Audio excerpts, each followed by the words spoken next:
Welcome to Flourish. I'm Diane Planidin, and you're in the right place if you're ready to create an inspired life. And we do so by working on our own personal development so we can be strong role models for those we love and mentor, those we spend time with, people who are so important in our lives. We want to make a positive impression upon them for their future self as well. So today we are continuing our journey in our Thich Nhat Hanh reading of Peace is Every Step. And the positive vibe I want to bring from this book for you today is how he talks about mindful eating and how sometimes we just gobble, gobble, gobble through life, right? Fast food, takeout, drive through, eating in the car, eating on the way to ballet lessons, eating, I'll have dinner at the hockey game, and dinner is a beer and nachos. Not great for our health, but hopefully not an everyday occurrence either. But, if you can approach eating as an event, as something that you enjoy putting into your body and not mindless eating, it really makes a difference. So I'm going to give you a little excerpt from the book here. He kind of talks about eating cookies as a child and really enjoying every morsel of cookie. And he says the present moment is filled with joy and happiness. You can just take time and appreciate the nuance of food. If you are attentive, you will see it. So you're paying attention to your food. You're enjoying. I mean, think of all those wonderful moments when you sit around with friends or family, and it doesn't have to be Thanksgiving or the holidays or Christmas or birthdays. It can be really any time. And in order to just be present, like we talked about in the last episode, you enjoy and you connect with the people you are eating with. You don't pay attention to your phones. You're not listening to the TV in the background or watching TV while you're eating. You're being present in there. And he says, eating a meal in mindfulness is an important practice. We turn off the TV, put down the newspaper, and work together for 5 or 10 minutes, setting the table and finishing whatever needs to be done. During these few minutes, we can be very happy. When the food is on the table and everyone is seated, he says, practice breathing. Breathe in on my body and breathe out. I smile. And that's his ritual actually when eating.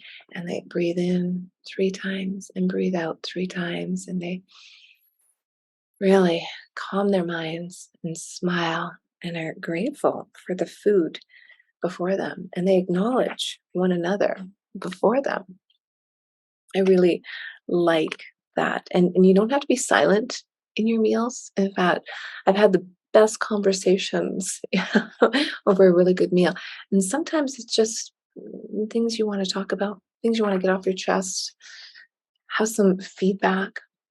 I actually had dinner with a really good friend of mine last night, and we hadn't seen each other in quite a while. And she's been through quite a bit of adversity, both on a physical health issue and just a lot of life changes going on right now. And it was just really nice, because she's kind of beating herself up a bit. She's like, "Why am I so gullible? Why do I let people do this? Blah blah blah blah." And I just said to her, I said, "You are not gullible.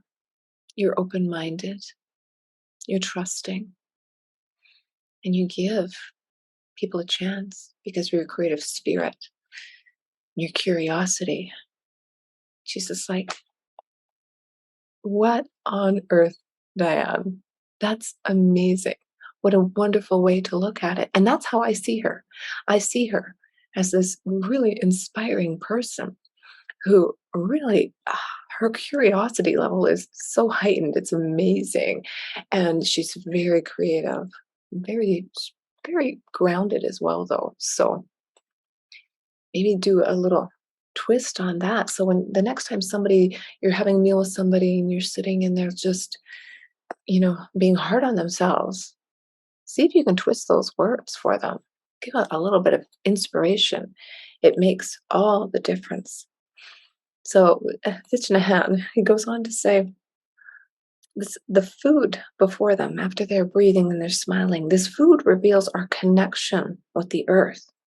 Each bite contains the life of the sun and the earth. The extent to which our food reveals itself depends on us. We can see and taste the whole universe in a piece of bread. Contemplating our food for a few seconds before eating and eating in mindfulness can bring us much happiness. Happiness in having the opportunity to sit with friends and family and enjoy this food. So you can practice at the dinner table. Practice this mindful eating, not gobble, gobble, gobble, drive through eating. Preparing food is a pleasure. Preparing food brings so much joy. And you can really stretch yourself. You're like, I don't like to cook. Really? Are you sure? Or maybe you just haven't quite learned how to cook because that takes practice as well. And homemade food, wow, you can appreciate it so much more, especially if you made it yourself.